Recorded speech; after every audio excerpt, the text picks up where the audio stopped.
2, 1. Frères et sœurs dans le Seigneur, la paix de Dieu soit avec vous. Vous allez m'excuser pour tous ces problèmes techniques, parce qu'il lui manque un peu de fond à ce programme. Mais Dieu pourra subvenir à nos besoins. Donc, le sujet de cet après-midi, c'est Romains 14 à partir du verset 8. Il dit que soit que nous vivons pour le Seigneur. Si nous mourrons pour le Seigneur. Soit donc que nous vivions ou que nous mourions, nous sommes au Seigneur. Donc, avant de continuer, j'aimerais vous demander de partager, de like et de subscribe. Et c'est pour l'avancement du programme. Et c'est la seule façon aussi que vous pouvez dire Amen. Donc, merci pour votre audition. Bonne audition à vous tous. Donc, le sujet de cet après-midi, c'est Romains 14, verset 8. Soit que nous vivons pour le Seigneur. Et si nous mourrons pour le Seigneur.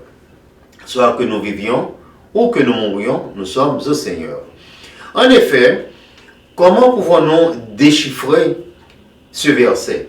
C'est-à-dire que c'est un verset qui veut dire que nous appartenons et nous sommes l'objet principal de Dieu. Nous allons essayer de voir cela.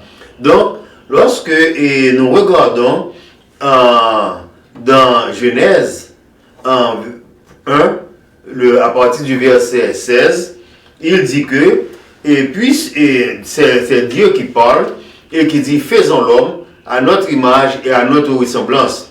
Donc, si l'Éternel Dieu dit, faisons l'homme à notre image et à notre ressemblance, c'est-à-dire qu'il va créer son propre objet.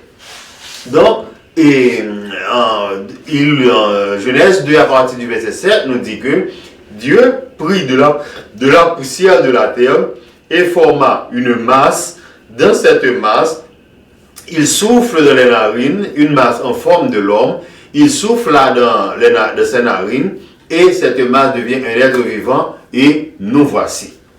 Donc, si Dieu s'arrêta là et pouvait dire que s'il nous forme et il souffle dans ses narines, nous devenons un être vivant, nous pouvons dire que Dieu seulement a créé un objet animé.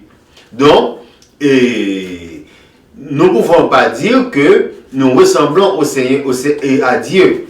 Donc, puisque Dieu ne s'arrêtait pas là, et quand il continue à dire que faisons l'homme à notre image et à notre ressemblance.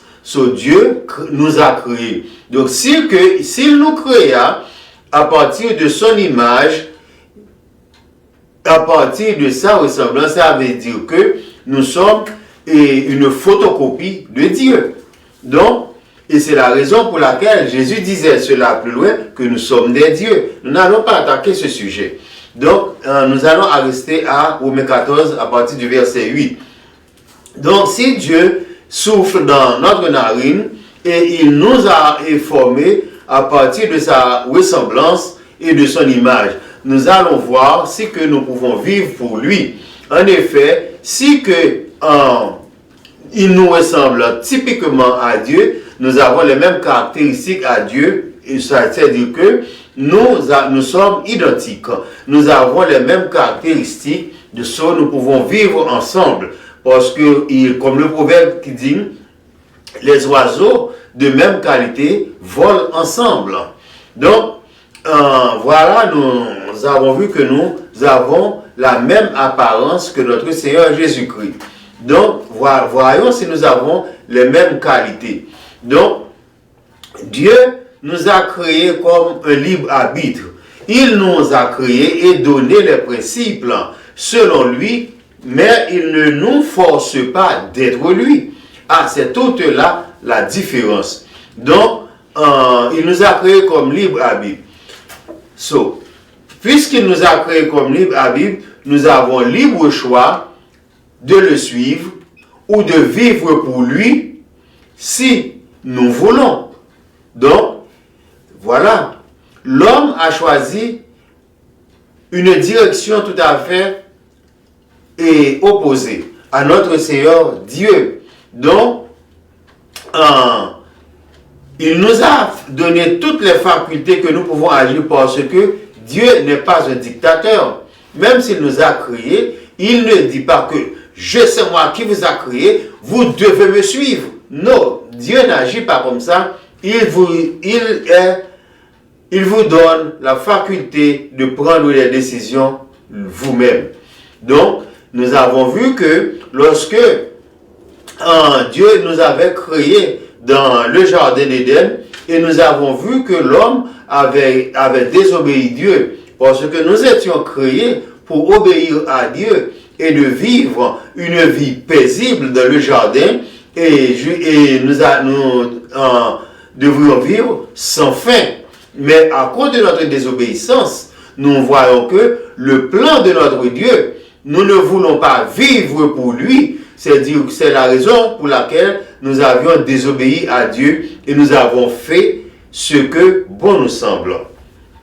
Donc, nous avions désobéi. Et vous savez que l'homme, jusqu'à présent, cherche toujours à s'excuser ou à accuser d'autres. C'est la raison pour laquelle nous avons dit que l'homme avait dit, la femme que vous m'avez donnée pour compagne, qui m'a séduit. Donc ça c'est l'excuse, mais l'excuse ne couvre pas toute chose. Donc nous voyons que le Fils de l'homme a choisi de prendre une direction tout à fait opposée. Mais lorsque Dieu nous avait donné, nous allons voir les caractéristiques de Dieu. Dieu est infiniment bon, est infiniment aimable. Il crée toutes choses sur la terre pour le bonheur de l'homme et pour que l'homme jouisse et la terre et d'une façon impeccable. Et nous avons vu que Dieu avait donné, après avoir tout créé, il a remis la terre à l'homme pour gérer. Donc nous voyons voir que si l'homme avait fait un travail que Dieu lui-même avait commencé à faire. Donc nous avons vu que l'homme a choisi de détruire la terre. Au lieu de croître et de multiplier la terre, nous avons vu que la terre est un désastre. Aujourd'hui, il y a toutes choses qui polluent l'air, et tandis que Dieu nous avait donné un air pur à respirer pour nous fortifier pur en oxygène, et que nous avons vu que l'homme a pris le plaisir de polluer l'air. Est-ce que l'homme aussi a continué à cultiver la terre? Non, l'homme devient paresseux. Au contraire, l'homme a tout détruit la terre.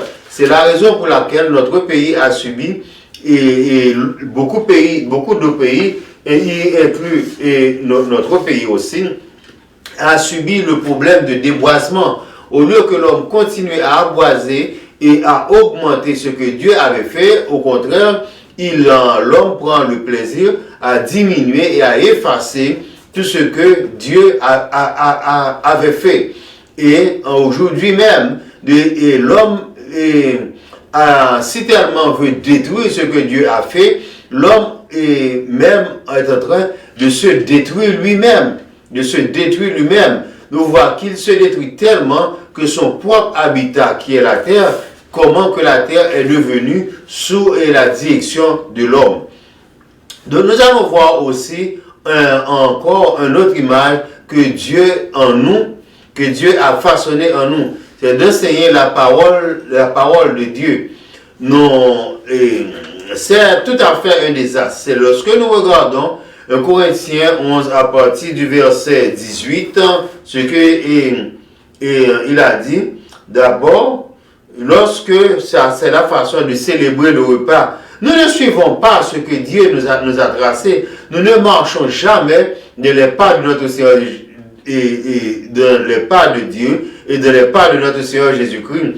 Tout ce que Dieu a laissé pour nous, l'homme a pollué, a détruit et a écrasé tout. Et même pour servir le repas de notre Seigneur Jésus-Christ.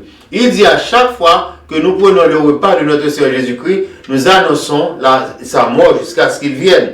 voyons comment l'homme a établi et comment a désorganisé le repas de notre Seigneur Jésus-Christ. Et si bien qu'on avait appelé apôtre Paul, et le problème était dégénéré tant qu'on avait fait appel à l'apôtre Paul pour essayer d'améliorer le problème.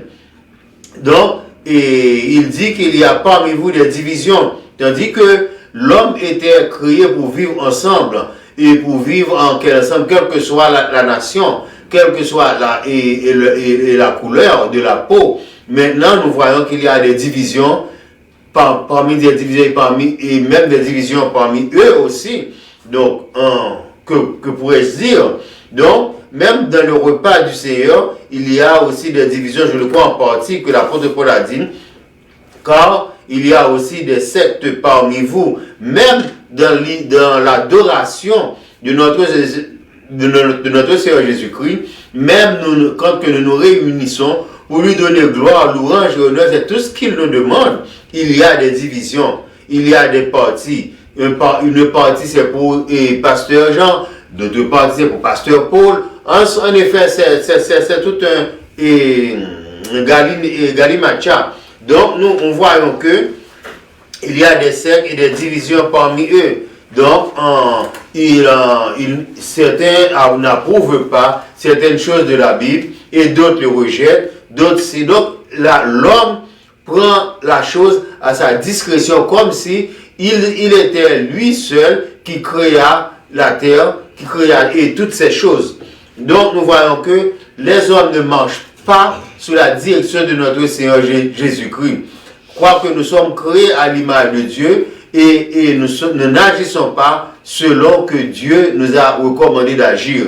C'est la haine. L'homme est un loup pour l'homme et il y a des guerres, il y a des tumultes, il y a toutes choses, le déboisement et le détournement de tout. Donc, nous ne marchons pas, quoique nous sommes créés à l'image de Dieu, mais nous ne reflétons pas en nous-mêmes l'image de notre Seigneur Jésus-Christ, l'image de Dieu.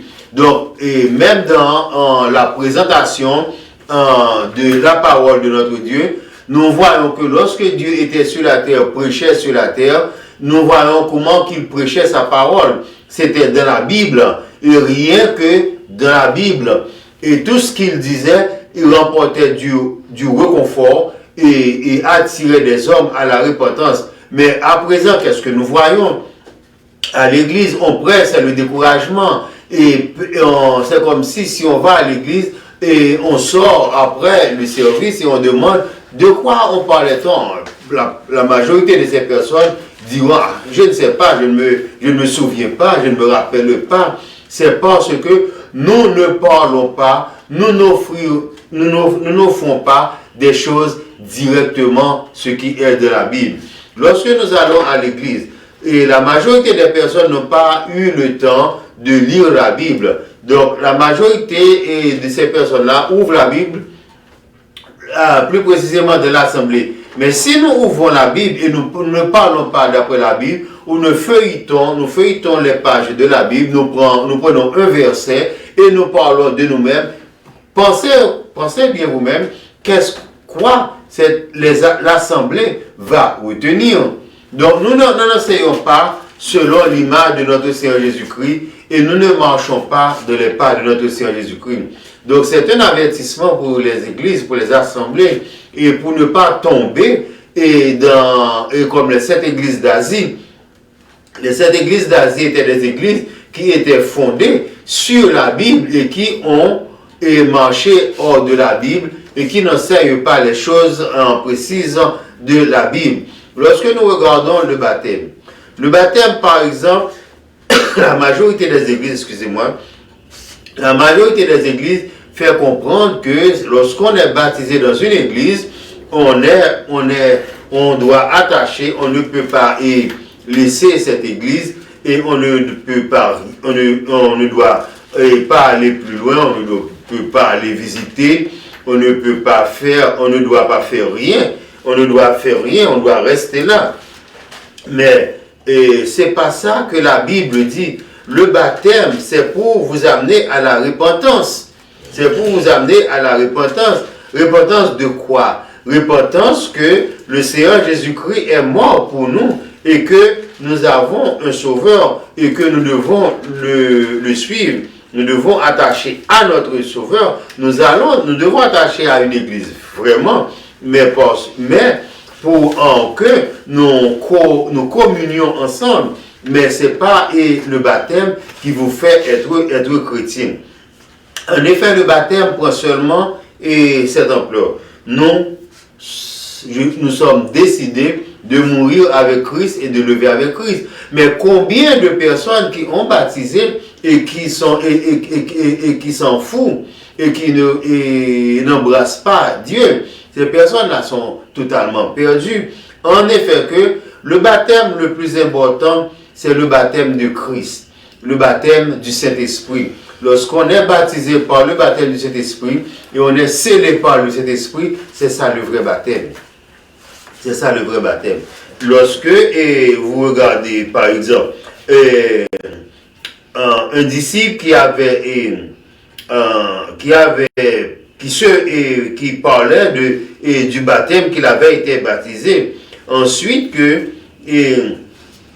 laisse-moi lire le passage pour vous. Pendant qu'Apollos était à Corinthe, Paul, après avoir parcouru les hautes provinces de l'Asie, arriva à Éphèse. Ayant rencontré quelques disciples, il leur dit, « Avez-vous reçu le Saint-Esprit? Quand avez-vous cru? » Il leur répondit, « Nous n'avons même pas entendu dire qu'il y ait un Saint-Esprit. » Il dit, « De quel baptême avez-vous donc été baptisés? » Ils répondirent, « Du baptême de Jean. » Le baptême de Jean, c'était un travail, c'était l'ombre des choses à venir. Rappelez-vous bien, tout ce qui se faisait dans la Bible était l'ombre des choses à venir. Il y en avait beaucoup d'entre eux qui, beaucoup de choses appliquées dans la Bible qui étaient l'ombre des choses à venir sont déjà accomplies. Par exemple, le baptême du Saint-Esprit. Le baptême du Saint-Esprit. Et rappelez-vous bien, le baptême du Saint-Esprit avait eu lieu de l'acte premier, lorsque Jésus-Christ leur disait de rester à Jérusalem et qu'il leur allait envoyer une puissance. Ça, le Saint-Esprit est déjà venu, nous sommes dans l'ère du Saint-Esprit. Mais il y a des choses encore qui ne sont pas encore accomplies de la Bible, comme le retour de notre Seigneur Jésus-Christ. Nous tous attendons le retour de notre Seigneur Jésus-Christ. Donc, lorsque nous savons que nous sommes en même commémoration, nous vivons dans l'attente de notre Seigneur Jésus-Christ, c'est là que nous vivons pour lui. Si nous vivons vaille que vaille, nous ne savons même pas nous n'avions pas même pas entendu dire qu'il y a un Saint-Esprit. Nous ne vivons pas pour lui. Nous ne sommes pas sur le même plan avec lui. Donc, pour être sur le même plan avec Dieu, pour que nous vivons pour lui, pour le Seigneur, et pour que nous mourons ensemble avec lui, il faut que nous lisons la Bible. Il faut que nous comparons les Écritures ensemble pour savoir quand il va venir. Pour savoir s'il y a un Saint-Esprit, comment vivre pour cet esprit. Et nous devons savoir, et le baptême d'eau, il disait, et du baptême d'eau, qui n'enlève même pas la souillure du corps. En effet, c'est un bain sans savon. Si ça n'enlève pas la souillure du corps, donc c'est un bain. Et Jean-Baptiste lui-même lui avait dit, je vous baptise d'eau pour vous amener à la repentance. Mais le vrai baptême est le baptême du Saint-Esprit. Donc si nous vivons sur le même plan d'égalité, nous devons savoir lorsque nous franchissons une étape et quelle est l'autre étape. C'est là que nous vivons pour lui, nous vivons pour le Seigneur et nous vivons avec lui.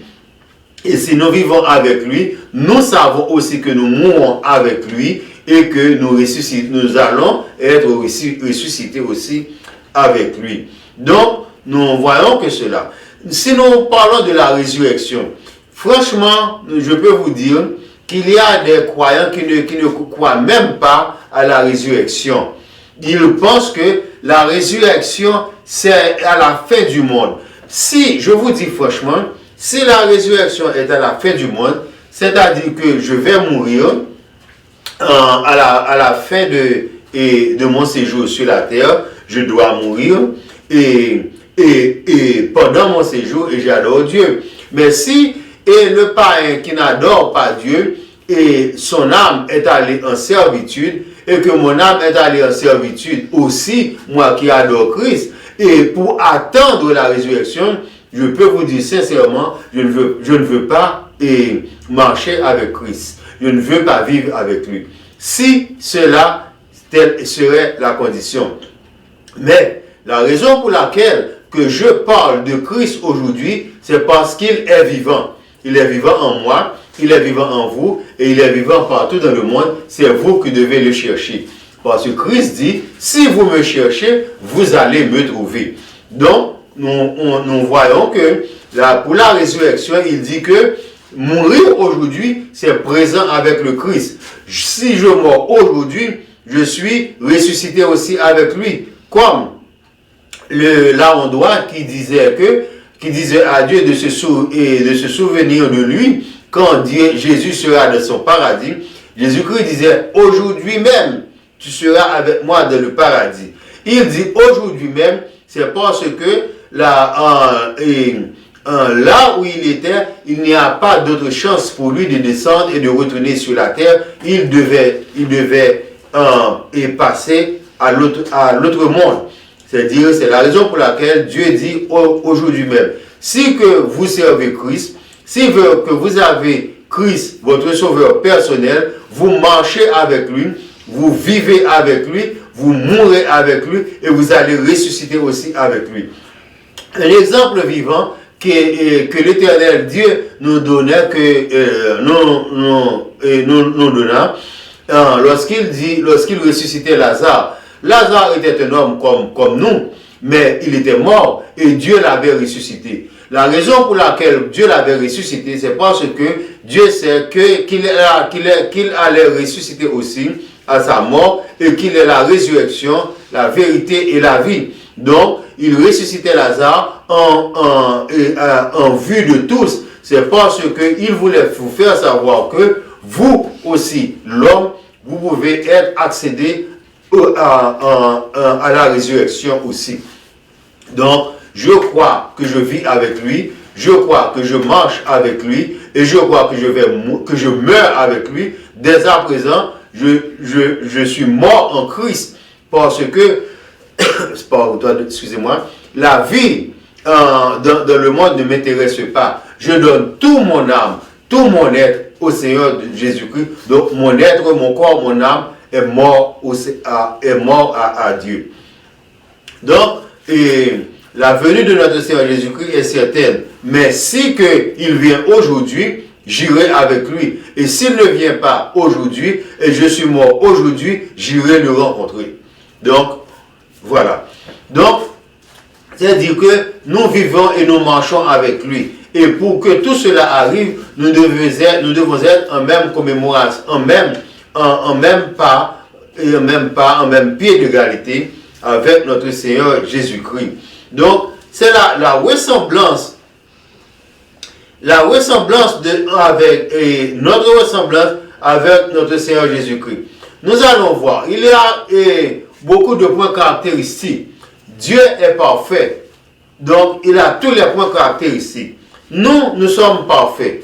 Nous ne sommes pas parfaits. Nous essayons d'être parfaits. Nous essayons d'être sanctifiés. Mais de temps en temps, nous branchons sur notre pas et sur notre chemin.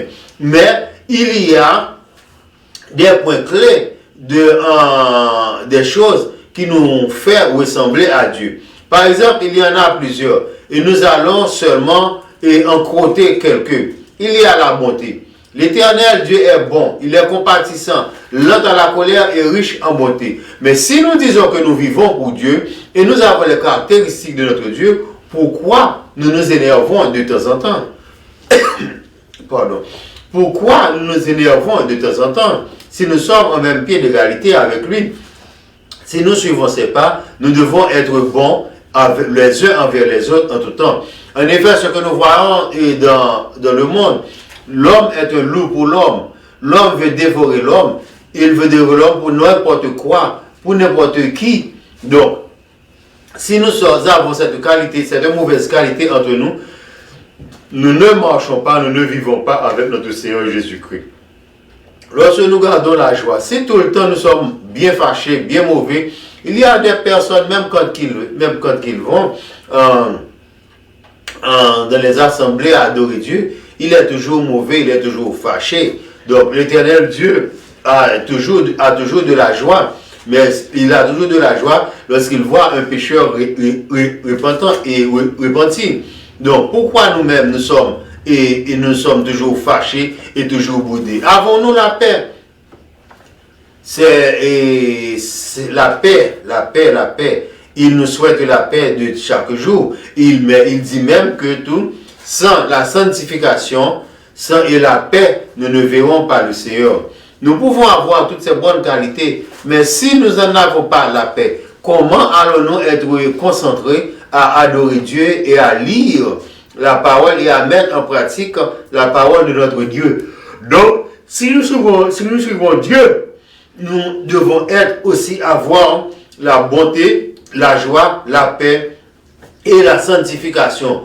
Et pour vous donner quelque chose sur la sanctification, c'est une chose qui se fait continuellement, périodiquement et continuellement. Parce que la vie, les choses de la vie, les problèmes de la vie peuvent nous faire nous perdre la sanctification plus rapide. Donc, la sanctification, c'est une chose que le chrétien doit chercher et périodiquement. Sans la sanctification et la paix, personne ne verra le Seigneur. Il y a aussi la fidélité. Si nous sommes fidèles, nous devons marcher main à main avec notre Seigneur Jésus-Christ et pas à pas avec notre Seigneur Jésus-Christ parce que ça a compté. Nous ne pouvons pas être fidèles aujourd'hui, demain tourner le dos. Non. L'Éternel Dieu n'acceptera pas ça. En effet, nous devons aussi avoir de l'intégrité.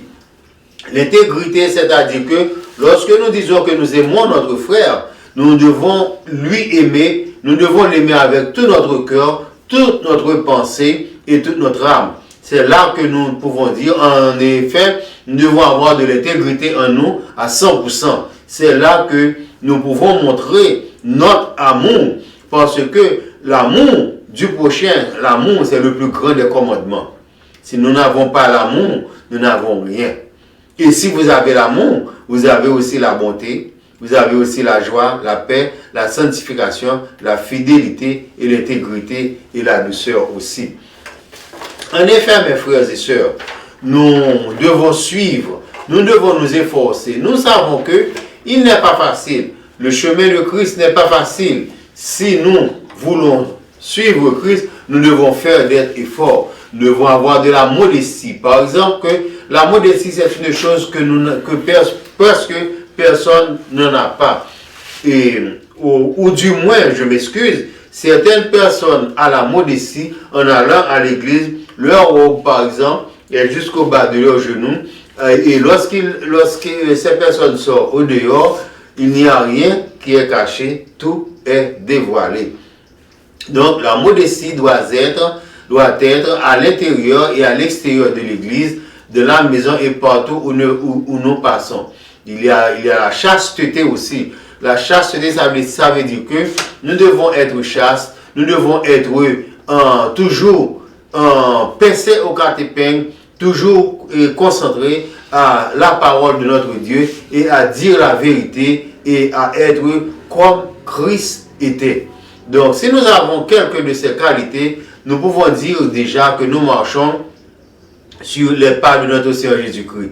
Et une chose très importante, si vous vous efforcez pour quelqu'un, pour quelque chose, et que je viens de réciter là, tel que la modestie, la bonté, la joie, la douceur, l'intégrité, la douceur, la modestie, la conscience, les autres viendront peu à peu. Donc, Somme 100, à partir du verset 3, nous dit, c'est lui qui nous a créés et nous lui appartenons. Si Christ nous a formés de la poussière de la terre, il souffla de ses narines. Ça dit que nous avons le souffle de Dieu en nous. Le souffle de Dieu en nous. Donc, nous pouvons dire qu'il met en nous et toutes ces caractéristiques, c'est-à-dire le DNA de notre Seigneur Jésus-Christ en nous, qu'on le veuille ou non, nous sommes la photocopie, le prototype de notre Seigneur Jésus-Christ.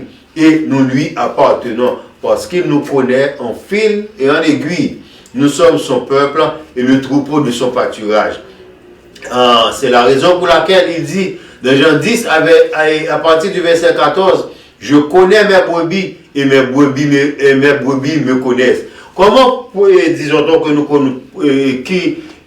qu'il connaît ses brebis?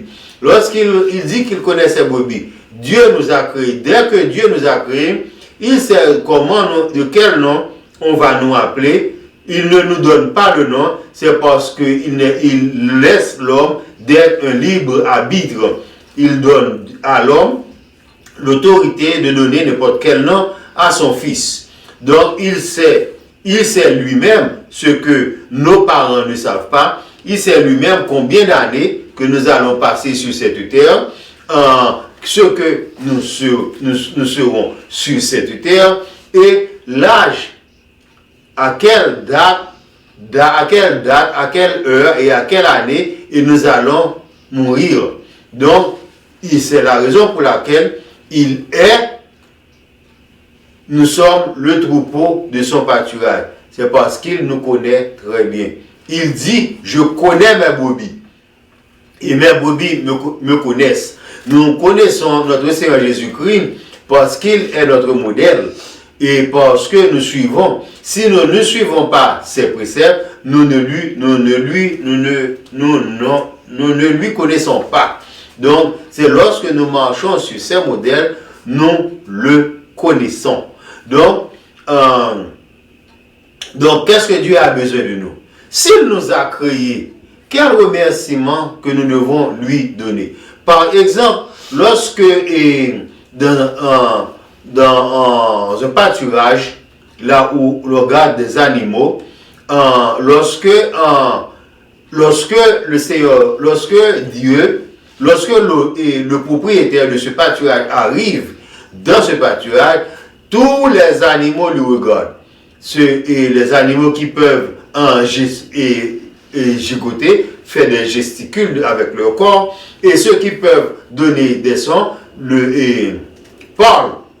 Par exemple, si le propriétaire du cheval arrive et auprès de son cheval, vous pouvez voir le cheval faire des grimaces avec ses dents et ensuite faire un bouh. Donc c'est là qu'il salue que son maître. Mais pour l'homme, je ne sais pas pour l'homme, il y a quelques hommes qui connaissent Dieu comme leur créateur. Et d'autres disent que c'est un boum qui les a créés. Donc, ils ont des comptes à rendre. Donc, il nous aime si tant qu'il dit lui-même, dans son 23 verset 2, qu'il nous conduit dans de verts pâturages. C'est parce que il nous a créés selon son image et il sait que nous devons être toujours bien menés, bien faits, bien paître et par sa parole, et il nous a placés dans le verts pâturage qui est dans la Bible et aussi dans le jardin d'Éden. Donc il nous connaît très bien. Il nous connaît très bien. Il connaît aussi Philippe quand il a vu, tu es Philippe. Philippe dit, mais comment que vous me connaissez? Parce que vous m'avez vu pour la première fois. Il dit à Philippe, quand que vous étiez sous l'arbre, je t'avais vu. Donc Christ nous connaît. Nous ne pouvons pas cacher pour Christ. Même si nous allons au bas de la terre, nous nous couvrons avec un tas de terre, il nous voit. Même si nous allons dans la mer, au bas de la mer, il nous voit. Donc, nous lui appartenons, nous ne pourrons pas y cacher pour lui. Donc, et finalement, l'apôtre Paul lui-même avait déclaré que s'il vit, ce n'est plus lui qui vit, c'est Christ qui vit en lui. En effet, si Christ vit en lui, ce sont toutes les caractéristiques de Dieu, de Jésus-Christ qu'il a en lui. Donc les caractéristiques que je viens de vous présenter. Et si vous voulez les voir, et si vous voulez une copie des caractéristiques du Christ, vous pouvez les rencontrer dans la Bible. Il y a l'amour qui est le premier, parce que l'amour était tellement le premier qu'il donnait son propre fils, et qu'il envoyait son propre fils à mourir sur la croix pour le rançon de toute âme.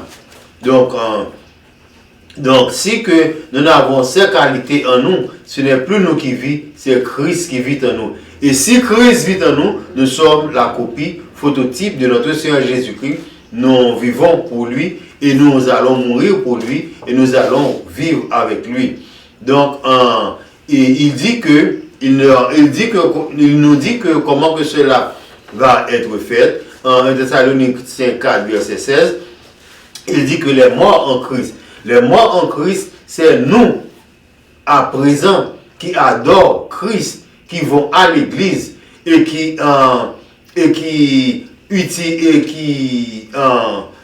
connaissent ses préceptes, les lois du Christ et ce qu'il nous demande, et de marcher dans les pas de notre Seigneur Jésus-Christ. C'est là que nous sommes morts pour lui. Donc Romains 14, verset 8 est notre point de repère pour savoir où nous sommes placés. Nous sommes placés pour vivre. Nous sommes tirés de notre Seigneur. Nous sommes façonnés par notre Seigneur qui nous a placés sur la terre pour vivre pour lui. Et nous devons vivre pour lui. Et lorsque nous restons attachés à notre Seigneur Jésus-Christ, nous mourrons pour lui comme nous là, attachés à notre Seigneur Jésus-Christ. Nous sommes morts en Christ. Nous sommes morts en Christ. Donc, nous allons ressusciter aussi avec lui. Donc, c'est tout ça que le verset Romains 14, verset 8 peut nous expliquer. Donc, chers frères et sœurs, je vous remercie pour le petit temps que nous avions passé ensemble.